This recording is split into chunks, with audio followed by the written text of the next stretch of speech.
અમદાવાદમાં એએમટીએસ બસના અકસ્માત મામલે એએમટીએસના પૂર્વ ચેરમેનનું મોટું નિવેદન સામે આવ્યું છે। વર્ષો પહેલા એએમટીએસના ખાનગીકરણ બાદ ચાલકો બેફામ બન્યા છે।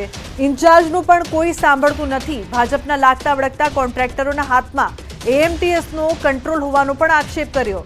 વધુમાં કહ્યું કે આ કોન્ટ્રાક્ટરના દબાણના કારણે કોઈ કડક કાર્યવાહી નથી કરવામાં આવતી। ખાનગીકરણ પહેલા તંત્રનો એએમટીએસના ડ્રાઈવરો પર કંટ્રોલ હતો, જેથી અકસ્માતો થતા નહોતા। આ સાથે તેમણે અકસ્માત સર્જનાર એએમટીએસના કોન્ટ્રાક્ટરને બ્લેકલિસ્ટ કરવાની પણ માંગ કરી છે।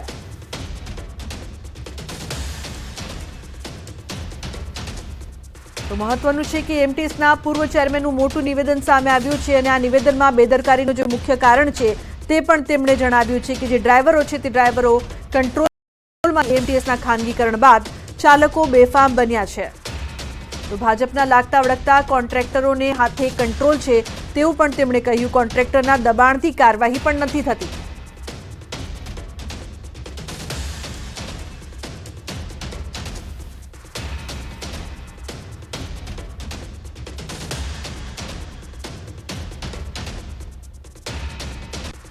એએમટીએસની માલિકીની બસો એએમટીએસમાં ફરતી નથી।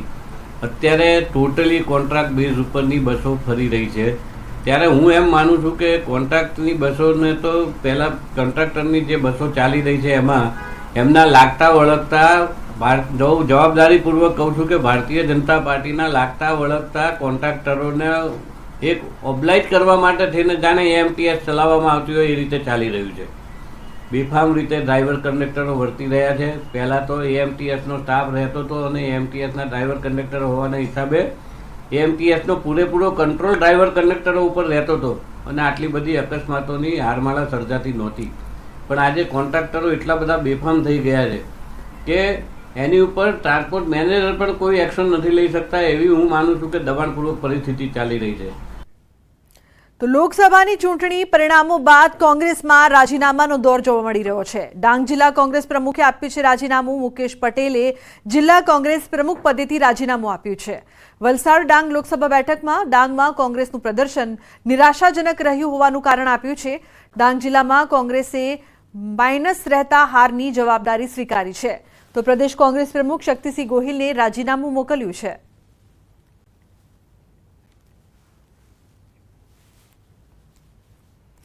ગુજરાતના ખેડૂતો માટે આનંદના સમાચાર। ચોમાસું હવે ગુજરાતથી ફક્ત 250 કિલોમીટર દૂર છે। ગુજરાતમાં આ વખતે વહેલું બેસી શકે છે ચોમાસું।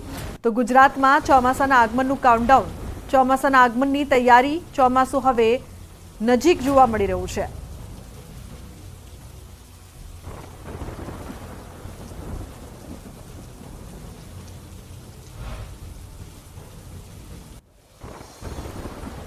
ચોમાસા પહેલા જ વરસાદનું રેડ એલર્ટ। મહારાષ્ટ્ર અને ગોવામાં અત્યંત ભારે વરસાદની સંભાવના છે।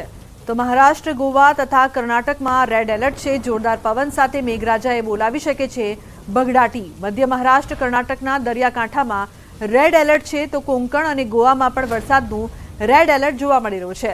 11 જૂન સુધીમાં વરસાદનું રેડ એલર્ટ છે। 50 કિલોમીટરની ઝડપથી ફૂંકાઈ શકે છે પવન। એક જ દિવસમાં 8 ઇંચથી વધુ વરસાદ ત્રાટકવાની સંભાવના છે। રાજ્યમાં આગામી 5 દિવસ વરસાદની આગાહી છે। 5 દિવસ સામાન્યથી મધ્યમ વરસાદની આગાહી કરવામાં આવી છે। સાથે થંડરસ્ટોર્મ એક્ટિવિટીના કારણે 30 થી 40 કિલોમીટરની ઝડપે પવન પણ ફૂંકાશે। તો મહત્વનું છે કે આજથી 13 જૂન સુધી સૌરાષ્ટ્ર, મધ્ય અને દક્ષિણ ગુજરાતમાં પડશે વરસાદ। આજે ગીર સોમનાથ, અમરેલી, ભાવનગર, પંચમહાલ, દાહોદમાં પડી શકે છે વરસાદ। તો વડોદરા, છોટાઉદેપુર, નર્મદા, ભરૂચ, સુરત, તાપી અને ડાંગમાં પણ વરસાદની શક્યતા છે। તો 9, 10 અને 11 જૂને સૌરાષ્ટ્ર, મધ્ય ગુજરાત, દક્ષિણ ગુજરાત અને દાદરાનગર હવેલીમાં સામાન્ય વરસાદ પડી શકે છે। તો 12 જૂને સૌરાષ્ટ્ર, ઉત્તર ગુજરાત, મધ્ય અને દક્ષિણ ગુજરાતમાં સામાન્યથી મધ્યમ વરસાદની આગાહી છે। 13 જૂને સૌરાષ્ટ્ર અને દક્ષિણ ગુજરાતમાં વરસાદની શક્યતા જોવા મળી રહી છે। गुजरात रीजन के लिए डे 1 से डे 4 यानी आने वाले 4 दिनों के लिए फ्यू प्लेसेस पे लाइट से मॉडरेट रेनफॉल होने का पूर्वानुमान दिया गया है। और जो डिस्ट्रिक्ट है जहां पे आने वाले 4 दिनों के लिए साउथ गुजरात रीजन के डिस्ट्रिक्ट में फ्यू प्लेसेस पे लाइट से मॉडरेट रेन होने का पूर्वानुमान दिया गया है। वो डिस्ट्रिक्ट हैं बड़ोदरा, छोटा उदयपुर, नर्मदा, भरूच, सूरत, डांग, नवसारी, वलसाड़, तापी, दमन और दादरा नगर हवेली।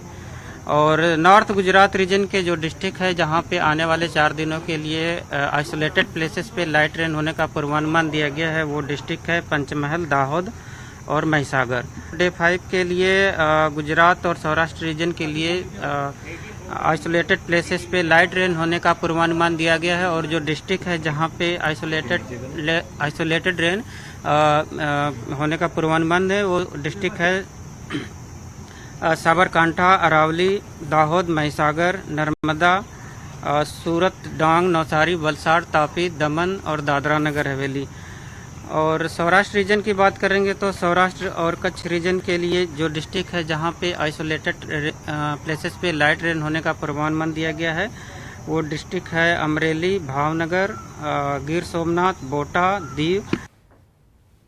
તો ચોમાસા પહેલા જ નદીઓમાં પાણીની આવક શરૂ થઈ છે। ગુજરાતની નદીમાં ચોમાસા પહેલા આવક શરૂ થઈ છે। છોટાઉદેપુરની સાપણ નદીમાં આવ્યા છે નવા નીર। ક્વાંટની ઉમઠીની સાપણ નદીમાં નવા નીર આવ્યા છે। ક્વાંટ અને ક્વાંટ તેમજ ઉપરવાસના મધ્યપ્રદેશમાં ભારે વરસાદને પગલે સાપણ નદીમાં નવા નીર આવ્યા છે। ચોમાસા પહેલા જ ક્વાંટના ઉમેઠી ગામની સાપણ નદી વહેવા લાગી છે।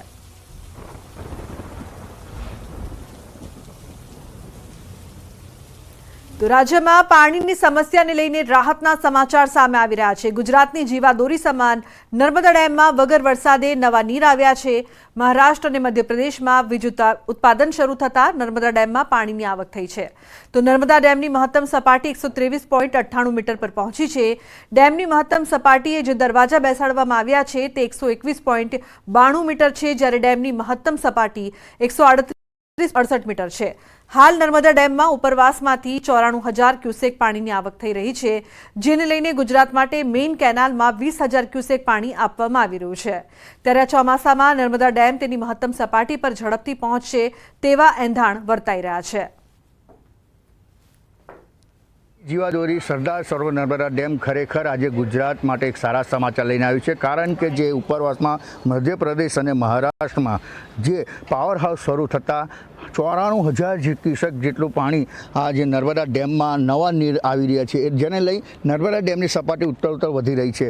ખાસ વાત કરીએ તો હાલ જે ઉનાળા જે ચાલી રહ્યો છે અને ઉનાળા પૂર્ણ થવા આવ્યો છે અને ચોમાસું બેસશે, પરંતુ હાલ ઉનાળાના 41 થી 45 જેવા ડિગ્રી તાપમાનમાં પણ સરદાર સરોવર નર્મદા ડેમમાં પાણીની આવક થતાં નર્મદા ડેમની જે મહત્તમ સપાટી જે છે 121.92 મીટર તે વટાઈ ચૂકી છે। અને હાલ તમે જે ન્યૂઝ 18 ગુજરાતી પર જોઈ શકો છો એક્સક્લુઝિવ દ્રશ્યો કે જે એના દરવાજા છે એ દરવાજા લગોલગ પાણી આવી ચૂક્યું છે, કારણ કે 123.98 મીટરે નર્મદા ડેમ પહોંચ્યો છે અને ઉપરવાસમાંથી 94,000 ક્યુસેક પાણીની આવક થઈ રહી છે। એટલે કહી શકાય કે જે આવનારા દિવસોમાં જે મહત્તમ જે ડેમની સપાટી છે 138.68 મીટર જે સર કરશે। હાલ જે વહેલી તકે જે વરસાદ પડે અને જો વધારે વરસાદ પડે તો જે ટૂંક સમયમાં જ આ જે નર્મદા ડેમ જેની મહત્તમ સપાટી વટાવે તેમ લાગી રહ્યું છે। હાલ તો જે નર્મદા ડેમની સપાટી ઉત્તર વધારો થઈ રહ્યો છે, જે ગુજરાત માટે એક સારા સમાચાર કહી શકાય। દીપક પટેલ, ન્યૂઝ 18 ગુજરાતી, નર્મદા। તો અમદાવાદમાં વરસાદ પહેલા ચોમાસા જેવો માહોલ જોવા મળી રહ્યો છે। નિકોલના ગોપાલ ચોક વિસ્તારમાં ભરાયા છે પાણી। ગટર લાઇન તૂટી ગટરના પાણી રોડ પર ફરી વળ્યા। રોડ પર પાણી ફરી વળ્યા છે। વાહન ચાલકો પરેશાન થઈ રહ્યા છે। સ્થાનિકોની એએમસીને ફરિયાદ છતાં નિરાકરણ નથી આવી રહ્યું।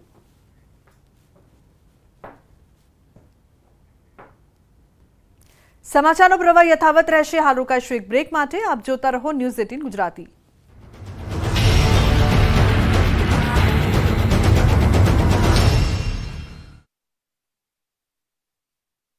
World class